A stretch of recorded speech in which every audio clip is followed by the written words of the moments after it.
हम अक्सर सोचते हैं कि ताकत किस में है, आवाज़ उठाने में, जवाब देने में या हर बात का तुरंत प्रतिकार करने में।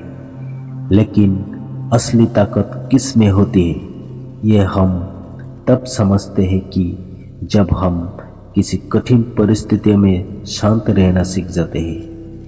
जीवन में सबसे मुश्किल काम है खुद को शांत रखना। जब चारों तरफ समस्याओं का तूफान हो, जब लोग आपके खिलाफ बोल रहे हो, जब हालात हाथ से निकल रहे हो, तब शांत रहना एक साधना है।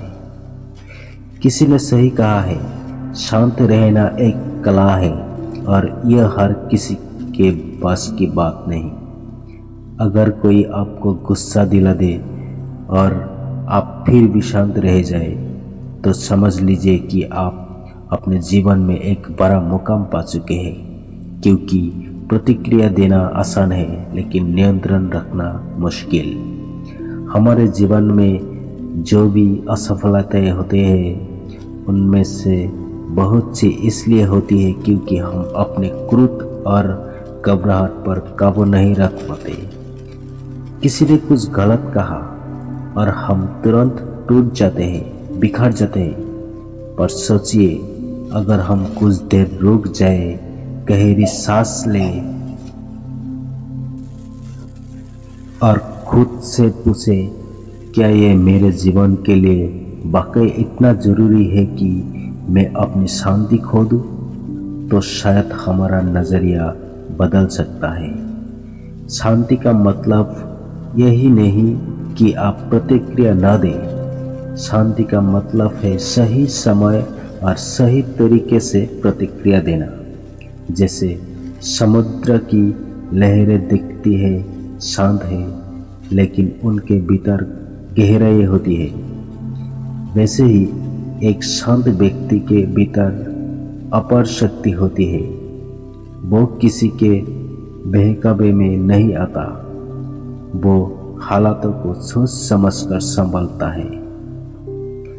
जब हम भीतर से शांत होते हैं, तब हम बाहरी दुनिया को बेहतर समझ पाते हैं। तब हमारी सोच स्पष्ट होती है, निर्णय मजबूत होती है और जीवन आसान लगने लगता है। यही कारण है कि योग, ध्यान और आत्म अवलोकन को आज दुनिया भर में इतना महत्व दिया जाता है, क्योंकि ये हमें बाहर की नहीं, भीतर की लड़ाई जीतना सिखाते हैं।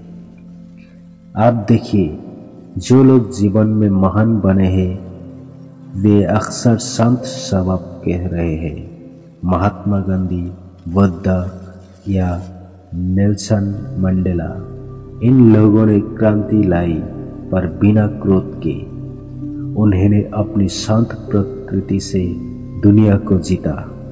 उनकी शांति उनकी सबसे बड़ी ताकत थी। तो जब अगली बार कोई आपको चोट पहुंचाए, कोई आपको उकसाए या जीवन आपके खिलाफ खड़ा हो, तो खुद से एक बात कहना, मैं शांत रहूंगा, क्योंकि मेरी शांति मेरी ताकत है। गहरी सांस लेना, खुद को समय देना और फिर निर्णय लेना, यही बुद्धिमानी है।